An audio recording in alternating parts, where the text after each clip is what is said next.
Bonjour, je m'appelle Nicole Darmon, je suis directrice de recherche à l'INRAE et ma discipline c'est la nutrition pour la santé publique. J'ai beaucoup travaillé sur les inégalités sociales en matière d'alimentation et sur le coût d'une alimentation équilibrée. Et d'ailleurs, c'est à ce titre que j'ai mené une étude qui montre que cuisiner soi-même peut permettre d'économiser, mais pas tant que ça. En moyenne, on a estimé, il y a des grandes différences d'un plat à l'autre, mais en moyenne, ça pourrait permettre de faire une économie de 60 centimes d'euros pour 4 portions cuisinées. Mais ça, c'est seulement si on ne comptabilise pas le coût du temps passé à cuisiner. Voilà. Qui est surtout du temps féminin.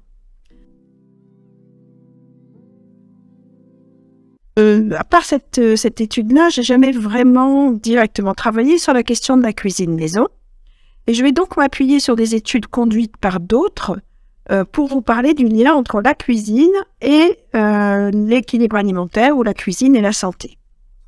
Il y a différents types d'études et on va les voir les unes après les autres.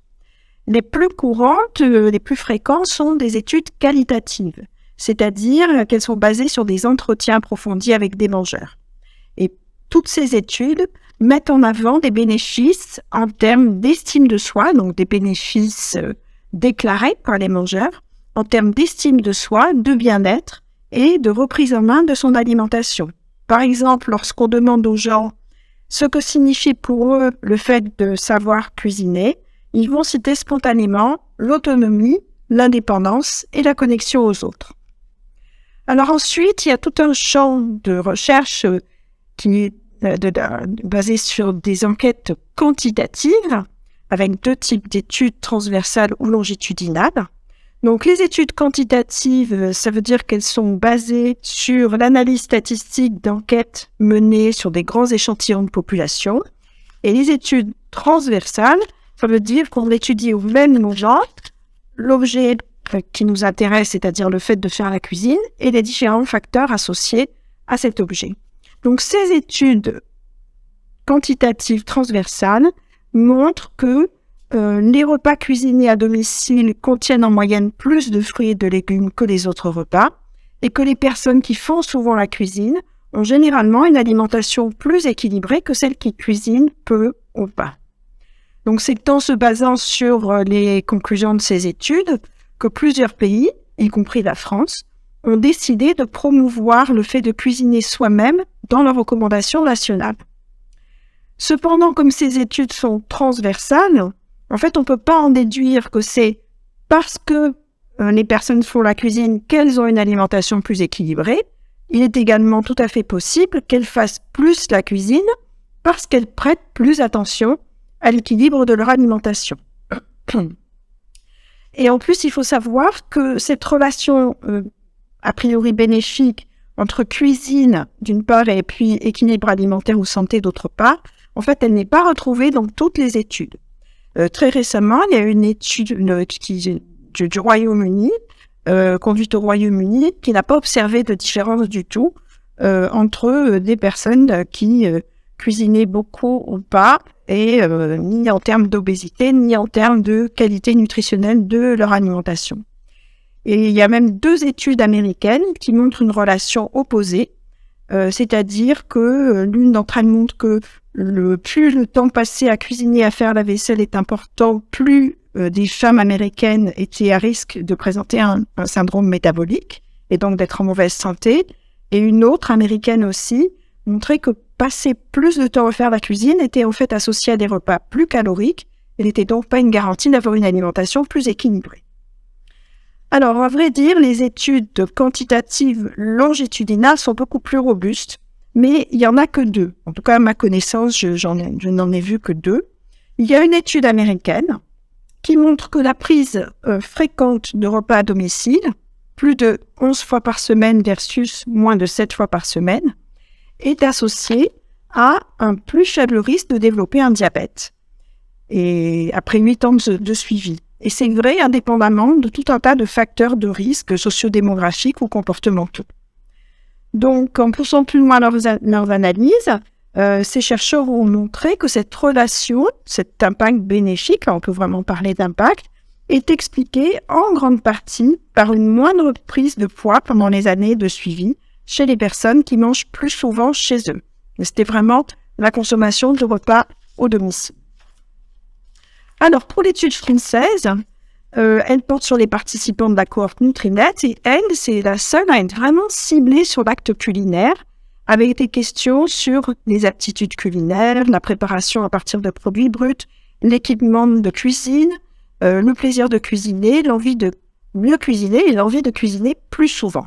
Donc tout ça a été regardé et en fait la seule relation significative qui a été trouvée concernait la préparation à partir de produits bruts qui était associée chez les femmes, mais chez les femmes seulement, à un moindre risque de devenir obèse dans les 5 années de suivi, donc après 5 années de suivi.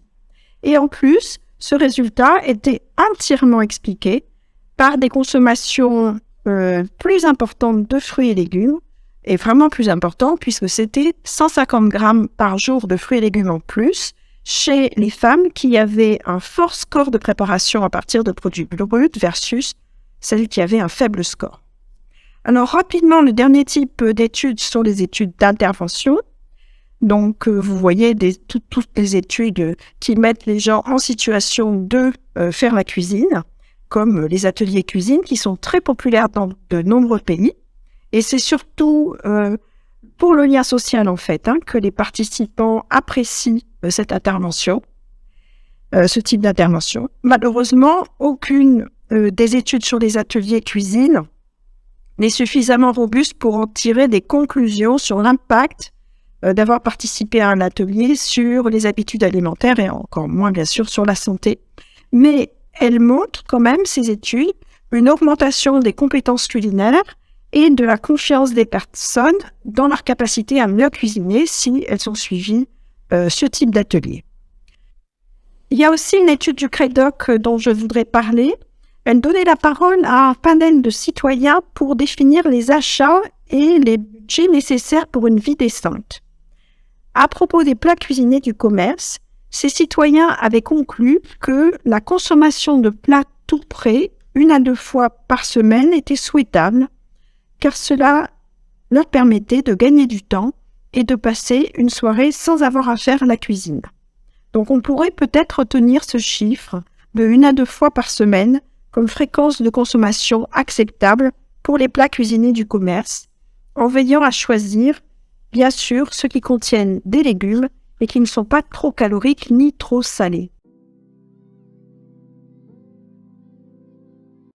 Alors, est-ce qu'il faut cuisiner maison pour être en bonne santé ? Bon, c'est difficile de conclure parce que vous avez vu que les résultats ne sont pas toujours convergents. Les divergences peuvent être liées à des différences culturelles. La France, les États-Unis, le Royaume-Uni, bon, tout ça c'est assez différent. La façon dont on appréhende la cuisine. Il y a aussi des différences dans les études sur ce qu'on entend par cuisiner maison.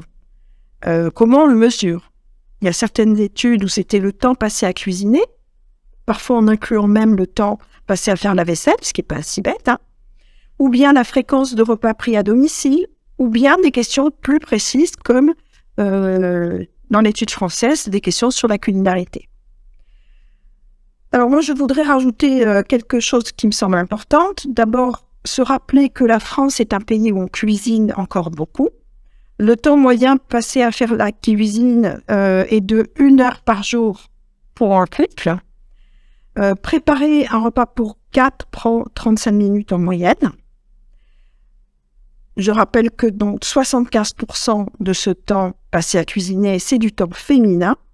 Donc, tant que les rapports hommes et femmes ne changent pas sur cette question-là, eh bien, toute recommandation à cuisiner soi-même est en fait une injonction qui pèsera plus fortement sur les épaules des femmes.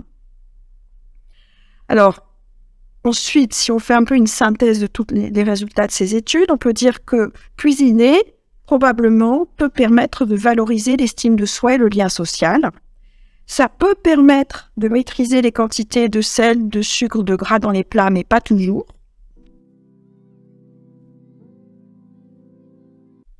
Alors, pour conclure, je dirais que cuisiner maison n'est pas indispensable pour être en bonne santé, mais que c'est sans doute plus difficile d'avoir une alimentation équilibrée si on ne cuisine pas.